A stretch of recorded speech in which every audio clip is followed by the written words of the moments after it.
It's April 2003. An accountant named Chris Moneymaker sits at his computer in the office of his day job. One screen with balance sheets and tax returns, the other the PokerStars website, with just $86 left in his account, down from the thousands that he'd deposited. 3 months later, he's standing on the World Series of Poker stage with $2.5 million in prize money, having defeated the world's best poker professionals. So how did a player who had to hide his second monitor when his bosses came in manage to beat players who had earned millions of dollars and etch their names into poker history? And how did this seemingly impossible story change poker as we know it forever?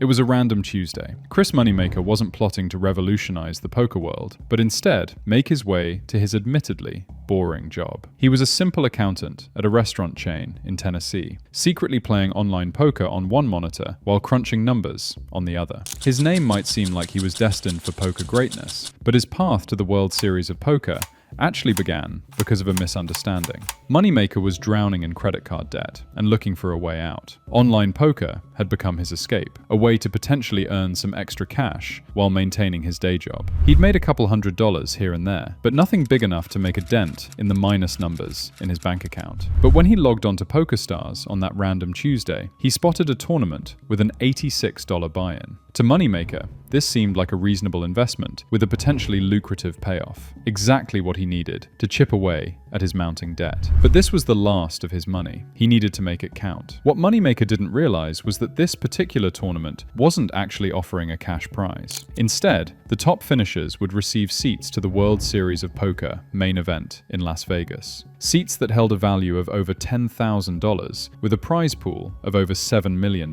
but not the quick cash he needed to stay afloat. But by the time he had realized, he was already deep in the tournament with a healthy stack of chips. When I realized the prize wasn't cash, I actually tried to lose on purpose. I needed money for bills, not a seat at a poker tournament across the country. In a twist of irony, even when trying to bust out of the tournament, Moneymaker's naturally solid play kept him alive as other players began to fall. As he neared the final table, reality set in. He might actually win a seat that he couldn't even afford to use, a chance at millions of dollars that he wouldn't even be able to get to. The WSOP required travel to Las Vegas, hotel accommodations, and spending money, none of which fit into the budget of an accountant with maxed out credit cards. But that's when his phone began to ring. On the other end was a friend who'd been watching Moneymaker's progress in the tournament. "If you win that seat, I'll give you $5,000 for half your action," the friend proposed. In other words, he'll get 50% of any winnings Moneymaker might win in exchange for being able to attend the tournament. Suddenly, losing no longer seemed like the smart play. And with his newfound motivation, Moneymaker secured his WSOP seat, and he was destined for Vegas. The visions of being able to live debt-free were flashing through his head. He was just an average Joe. This kind of opportunity is once in a lifetime. But then he got a text. In a cruel twist of fate, the friend who had promised the $5,000 backing went to a casino to do some gambling of his own and lost everything. The money that could have changed Chris's life was no longer there. As quickly as his friend had offered him a lifeline, it had been snatched away. But he'd already been imagining his debt-free life. He wasn't going to let it slip his grasp that easily. Desperate but determined, Moneymaker turned to his father and another friend. Each agreed to invest $2,000 in exchange for a piece of any potential winnings. With $4,000 in backing secured, Moneymaker had just enough to make the trip to Las Vegas and compete in the tournament that he had never planned to enter. Here was a man with the perfect poker surname who had stumbled into poker's most prestigious event through misreading a tournament title and only just having the money to make it there. Many passionate poker players try for years to achieve what Chris did by accident. As Moneymaker boarded his flight to Las Vegas in May 2003, he carried with him low expectations and zero experience in live tournament poker. His only tools were the skills he'd developed playing online, where screen names replaced faces and physical tells were non-existent. He was about to enter a world where his opponents included legends who had been playing high-stakes poker since before he was born. Professionals like Doyle Brunson, Johnny Chan, Phil Ivey, and Phil Hellmuth, who had built careers and fortunes through poker. The poker professionals at the 2003 World Series had a name for online qualifiers like Moneymaker: dead money. While these pros had spent decades perfecting their craft in smoky card rooms, here was an amateur whose only experience came from clicking buttons on a computer screen. An accountant, who had never even seen a professional poker tournament in person, was now sitting at tables with men who had entire chapters dedicated to them in poker history books. Binion's Horseshoe Casino in downtown Las Vegas was a far cry from Moneymaker's comfortable home setup. The casino's poker room buzzed with a mixture of tension, excitement, and cigar smoke as 839 players took their seats for the main event. In 2003, this was considered a massive field, nothing like today's tournaments that regularly attract over 8,000 entrants. The prize pool that year was just under $8 million, with $2.5 million going to the winner. Substantial, but modest compared to modern standards where champions can walk away with over $10 million.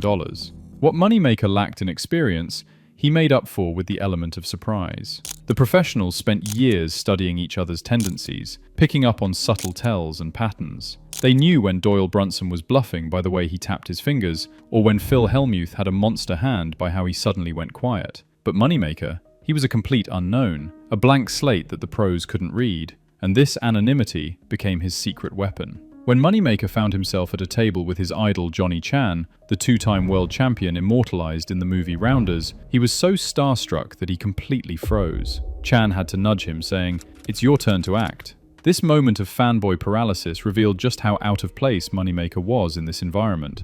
Yet, his outsider status protected him from the intimidation tactics that pros routinely used against each other. They didn't see him as a threat, nothing more than an online qualifier, who they'd get out of the competition with ease. While veterans relied on psychological warfare and reading physical tells, Moneymaker's strategy came straight from his online playbook, a mathematically sound approach focused on probabilities, pot odds, and expected value. His background as an accountant gave him a natural advantage in quickly calculating his chances in any given hand. The pros might mock online players, but they failed to recognize that the internet had created a new breed of player, one who approached the game with cold, calculating precision rather than gut feelings and emotion.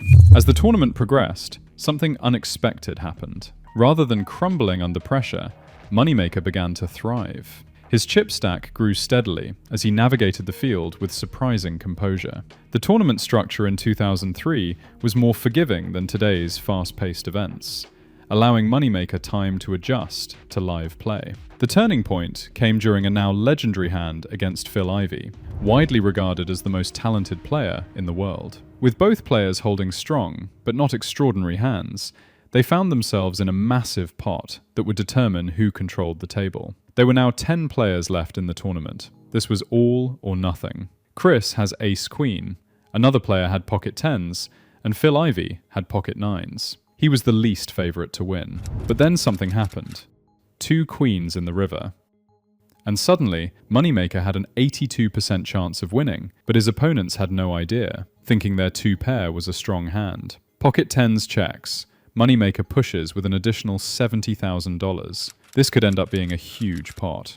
And the best part? Phil Ivey had no way of knowing if Chris was bluffing. No tells, no research, no years of tournaments against each other. He had to rely on every ounce of fundamental skill he had to try and outsmart a player who came from nowhere. Phil Ivey calls, and pocket tens folds. It was now a one-on-one. But then something bad happens. The 4th card in the river is a 9. Phil now has a full house and an 83% chance of winning. Chris adds $200,000 to the pot. And then Phil Ivey does something scary. He goes all in. Moneymaker has the weaker hand, but he thinks he has the strongest. 3 queens is a very strong hand, so he makes the call, and his entire faith is held on the final card in the river. As the cards are turned over, Chris turns around in dismay. He had no way of knowing Phil would have a full house. It was now down to chance. Chris needed a queen, a 6, or an ace, and all he could do is wait. Ace. ESPN cameras captured the moment perfectly. The look of shock on the faces of the poker establishment as one of their brightest stars fell to an amateur. Professional players who had dismissed Moneymaker as easy prey were watching from the sidelines as he continued his improbable run. The whispers around the venue changed from, "Who is this guy?" to, "Could he actually win this thing?" With each elimination, Moneymaker's confidence grew. His style evolved from the tight, mathematical approach he started with to a more aggressive, unpredictable game that kept his opponents guessing. What the professionals failed to understand was that Moneymaker represented something entirely new in poker. The online revolution allowed players to gain thousands of hours of experience from their homes. While live pros might play 30 hands per hour in a casino, online players could play on multiple tables simultaneously, seeing hundreds of hands in the same time frame. This volume of play accelerated the learning curve dramatically. While online players like Moneymaker had gained technical mastery through thousands of hands, the final table would test something computers couldn't teach: raw psychological warfare. How do you maintain composure when millions of dollars and ESPN cameras are tracking your every nervous twitch? After eliminating 7 opponents at the final table, Moneymaker found himself in the ultimate poker showdown. Heads up against Sami Farha, a Lebanese professional with a reputation as one of the deadliest cash game players in the world. With his slicked back hair, dangling unlit cigarette, and piercing stare, Farha embodied the old-school poker mystique that intimidated amateur players. Despite holding a chip lead of $5.49 million to Farha's $1.99 million, Moneymaker faced a psychological disadvantage. Farha, supremely confident in his abilities and extremely rich already, suggested they negotiate a deal to split the prize money. But in a move that shocked observers, Farha also demanded more than 50% of the winnings, despite being at a significant chip disadvantage. A clear attempt to leverage his professional status against the amateur and get inside his head. Chris only had 2 words to say: "Let's play." The simple phrase revealed something Farha hadn't expected. The accountant's confidence was growing with each elimination. The amateur who had once been starstruck at the mere sight of poker celebrities was now refusing to be intimidated. What followed would become the most analyzed poker hand of the decade. On the 145th hand of the final table, Moneymaker found himself holding only king high, K heart 7 heart, a virtually worthless hand in heads-up poker. The flop came 9 spade, 2 diamond, 6 spade, giving neither player a made hand, though Farha held 9 and a queen, giving him a pair of 9s. After Farha checked, Moneymaker made a standard continuation bet of $175,000. Farha, perhaps sensing weakness despite his pair, raised to $700,000. With absolutely nothing but a king-high card, conventional poker wisdom dictated Chris only one reasonable play: fold immediately. But Moneymaker had noticed something in Farha's behavior, a slight change in his demeanor that suggested uncertainty. Rather than folding, Moneymaker pushed all his chips into the middle, announcing, "I'm all in." The move risked his tournament life on a pure bluff. The ESPN cameras captured the moment in excruciating detail. Farha, visibly shocked, removed his unlit cigarette and stared at Moneymaker, searching for any hint of nervousness. For almost 3 full minutes, the professional studied the amateur, trying to decipher what cards could possibly justify such an aggressive move. He couldn't tell if Moneymaker's move represented incredible strength or a desperate bluff. After agonizing deliberation, Farha folded his superior hand. As Moneymaker collected the huge pot without showing his cards, ESPN commentator Norman Chad immediately declared it the bluff of the century, a moment that would be replayed in poker instructional videos for years to come. What made the bluff particularly remarkable wasn't just its boldness, but its timing.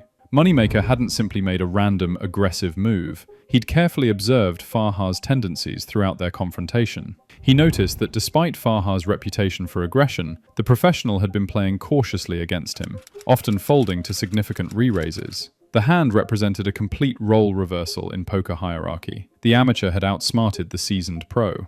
Moneymaker later revealed he'd made the move partly because folding would have left him with a dangerously short stack, but also because he sensed Farha wasn't prepared to risk his tournament life without an exceptional hand.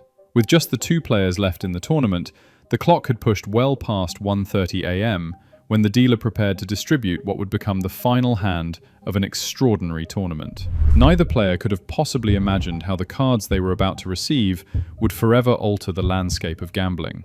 Moneymaker looked down to find 5 clubs, 4 spades, a hand so weak that under normal circumstances, this would be an automatic fold. This combination ranked among the bottom 20% of possible starting hands.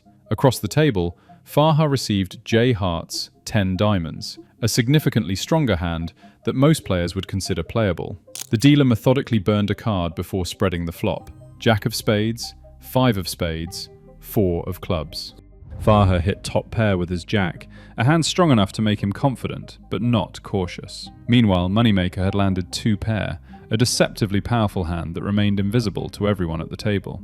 The beauty of that flop was its perfect disguise, poker analyst Mike Sexton later explained. Farha couldn't possibly put Moneymaker on exactly 5-4 given standard poker strategy. It's a hand most professionals wouldn't even play. The danger for Moneymaker lay in the betting. If he appeared too eager, Farha might sense something. If too cautious, he might not extract maximum value. The Tennessee accountant maintained remarkable composure as money moved into the pot with each bet and raise, his face showing nothing behind dark sunglasses. When the dealer revealed the 8 diamond on the turn, Farha made the decision that would haunt him for years. Perhaps believing his pair of jacks remained best, or hoping to push Moneymaker off a drawing hand, he pushed his remaining chips into the middle, approximately $1.1 million. And without hesitation, Moneymaker called. The table erupted as the players revealed their hands. Farha's expression shifted from confidence to shock as he realized his pair of jacks was dominated by Moneymaker's 2 pair. The professional still had outs. Another jack would give him a higher 2 pair, while a 10 would create a straight. The dealer burned one final card and delivered the 5 of hearts to the river position. "That's it! It's over!" shouted ESPN commentator Lon McEachern as Moneymaker's hand improved to a full house, eliminating any possibility of Farha finding salvation. The accountant stood from his chair, arms raised in disbelief as confetti fell from the ceiling. At precisely 1:42 a.m. on May 24, 2003, Chris Moneymaker had accomplished the impossible and changed his life forever. Norman Chad's voice cracked with emotion as he delivered what would become one of poker's most memorable calls. "This is beyond fairy tale. It's inconceivable." The phrase perfectly captured what millions were thinking. An amateur had just defeated the establishment at its own game. The tournament's conclusion came with imagery that would be burned into poker's collective memory. Moneymaker, standing tall amidst falling confetti, a mountain of cash stacked on the table, and Farha extending his hand in gracious defeat. On the rail, Moneymaker's father and friend, who had backed him with $2,000 each, embraced, their $4,000 investment having transformed into a $2.5 million investment. What made the moment truly extraordinary wasn't just the winnings or the underdog victory, it was the democratization of possibility. As Moneymaker stood on that stage in the early morning hours, he wasn't just an accountant who had won a poker tournament. He had become a living symbol that expertise could be acquired outside traditional pathways, that professional figures weren't invincible, and that anyone could play poker. When Moneymaker's impossible victory aired on ESPN, America collectively reached for their laptops. Online poker sites crashed under the sudden traffic surge. PokerStars, the platform where Moneymaker qualified, saw their daily user count jump from 30,000 to over 100,000 within months. The industry dubbed this phenomenon the Moneymaker effect, a gold rush that transformed poker from smoky backroom gambling to mainstream entertainment overnight. Television executives, sensing opportunity, quickly expanded poker programming. Travel Channel, Fox Sports, and NBC all launched poker shows. ESPN increased their WSOP coverage from 7 hours to over 40. The numbers tell the story. In 2003, the main event had 839 players competing for an $8 million prize pool. By 2006, player count exploded to 8,773, with a staggering $82.5 million prize pool, a tenfold increase in just 3 years. In the end, the improbable story of Chris Moneymaker represents something far greater than a lucky poker run. His journey embodies the quintessential American dream, an ordinary person achieving extraordinary success through a perfect storm of opportunity, skill, and timing. What began as a misunderstood $86 tournament entry transformed into a moment that gave normal people the belief to become great.